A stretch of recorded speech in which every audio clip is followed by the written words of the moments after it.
O Brasil... Parece que as suas bases estão pressionando para o senhor sair governador. Verdade, mas eu acho que deveremos dar oportunidade a outro.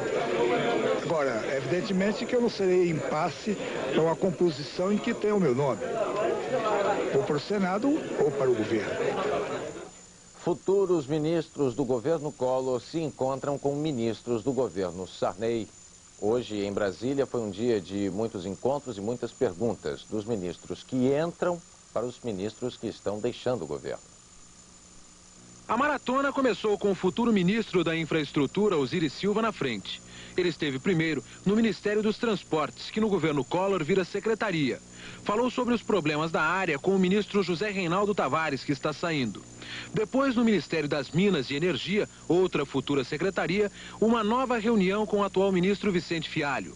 Ao mesmo tempo, a ministra do Trabalho, Dorothea Werneck, recebia o futuro ministro do Trabalho e Previdência Social, Antônio Rogério Magri. À tarde foi a vez do futuro ministro da Educação, senador Carlos Schiarelli, visitar a sede do ministério que ele vai dirigir a partir de quinta-feira e ter o primeiro contato com o atual ministro da Educação, deputado Carlos Santana. Foram mais de 2 horas de reunião e, ao final, o futuro ministro estava satisfeito com a integração entre os governantes que saem e os que chegam. E é uma demonstração de que o país realmente vive num clima de democracia, de que as instituições são maiores do que os mandatos de todos nós que são transitórios, de que as nossas responsabilidades transitórias também na administração pública, e de que há, acima de tudo, democracia, maturidade e civilidade. Entre as várias reuniões de preparação do futuro governo, uma foi a mais importante de todas. Foi a que tratou da garantia dos direitos do povo. Alexandre Garcia. A reunião mais importante do dia aconteceu com o futuro ministro da Justiça, o deputado Bernardo Cabral. Numa primeira etapa da reunião, estiveram com ele os 3 futuros ministros militares. O general Tinoco, do Exército, o brigadeiro Sócrates, da Aeronáutica, e o almirante Flores, da Marinha. Numa segunda etapa da reunião, estiveram com o futuro ministro da Justiça, o futuro ministro do Trabalho, Antônio Rogério Magri, e o diretor-geral da Polícia Federal, o delegado Romeu Tuma, que foi confirmado no cargo. Mas a presença mais importante nessa reunião foi deste livro, A Constituição Federal, que foi feita para garantir os direitos do povo, para garantir as instituições democráticas e para garantir a ordem e a paz, para que possa haver progresso.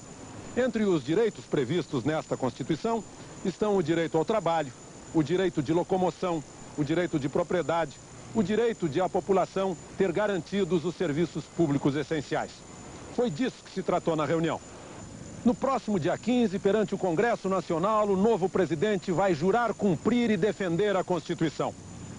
Quando passou as diretrizes aos futuros ministros que participaram da reunião de hoje, ele obteve de todos eles a palavra de que vão ajudá-lo a cumprir rigorosamente o juramento constitucional. O presidente eleito usa para isso o seguinte argumento: que ele tem um mandato de uma maioria do povo que, para sair da crise, quer paz e ordem.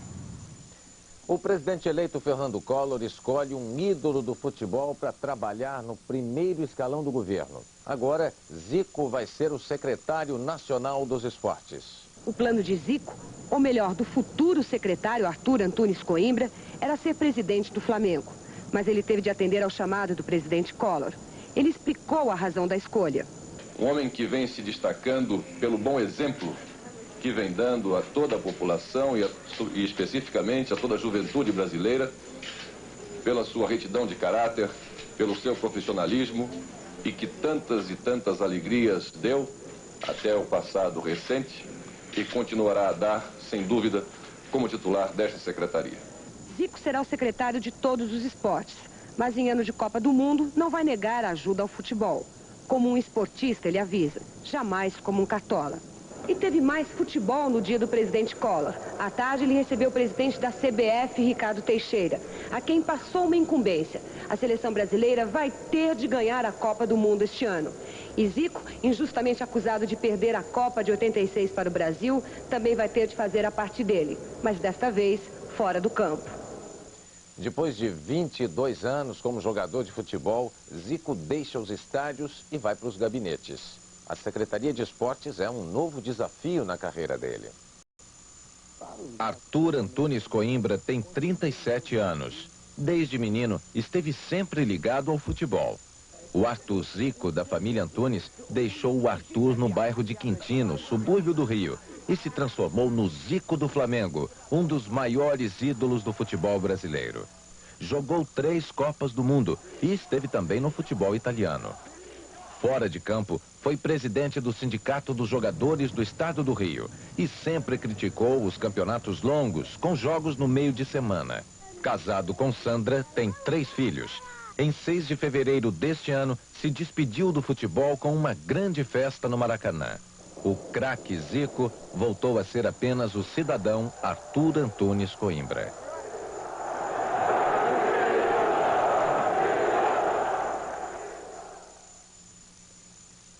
Depois da nomeação em Brasília, Zico voltou para o Rio.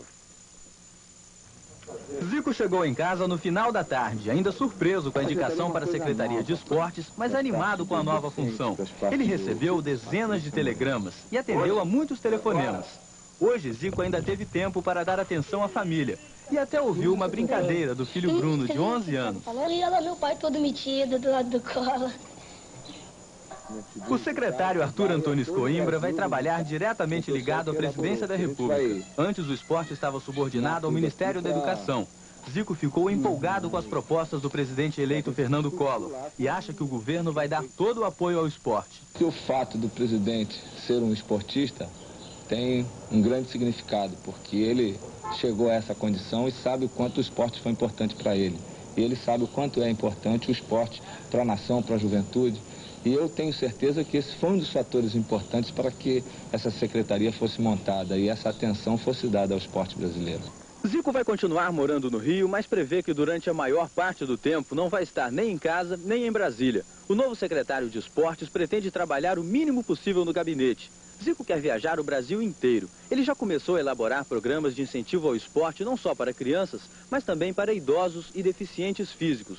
Zico vai explorar a imagem dele para conseguir a ajuda de políticos e principalmente da iniciativa privada. A primeira proposta de Zico como secretário é a criação de praças de esporte nos bairros em todo o país. Uma boa noite. Boa noite. Rede Globo, São Paulo. Assista agora, Tieta.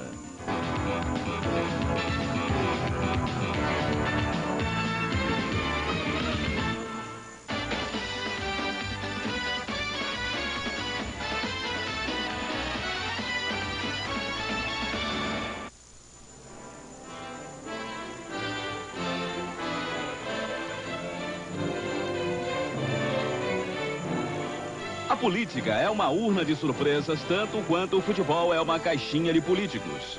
Não são poucos os craques da seleção que trocaram os estádios municipais por gabinetes federais. Por que não? Não é, capitão? Será por acaso que o centro da bandeira nacional é uma bola? E quem está com a bola cheia, tanto quanto no tempo em que enchia os estádios, é o secretário de Esportes do esportivo presidente eleito Fernando Collor. Senhor secretário Arthur Coimbra, qual é a sua jogada? Não só pelo grau de dificuldade que foi, né? Que para muita gente pode ter parecido até fácil.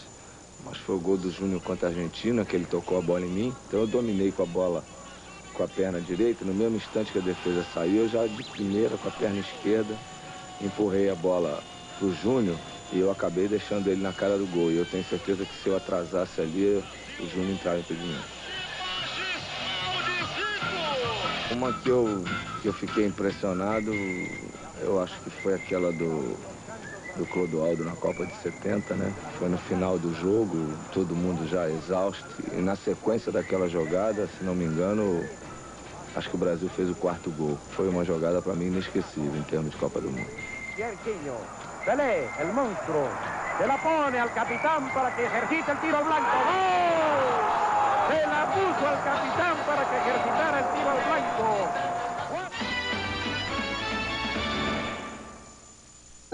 Começo a descobrir o que essa vida tem. Poder andar por aí. Só que agora não mais um guri. Essa é a fase primeira.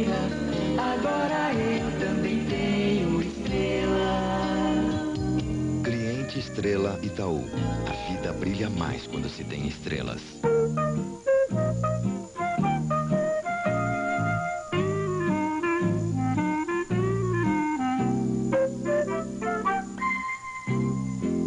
Paulo, cadê a dor de cabeça? Dor? Ah, aquela que até pouco tempo estava me incomodando, estava me deixando maluca. Tomou Doril. Tome Doril. Tomou Doril, a dor.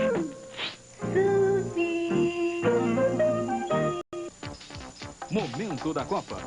Oferecimento molho Tarantela da Arisco. É só abrir, provar e gostar. Cerveja Brahma Chopp e seus revendedores. Brahma é Brahma, você sabe.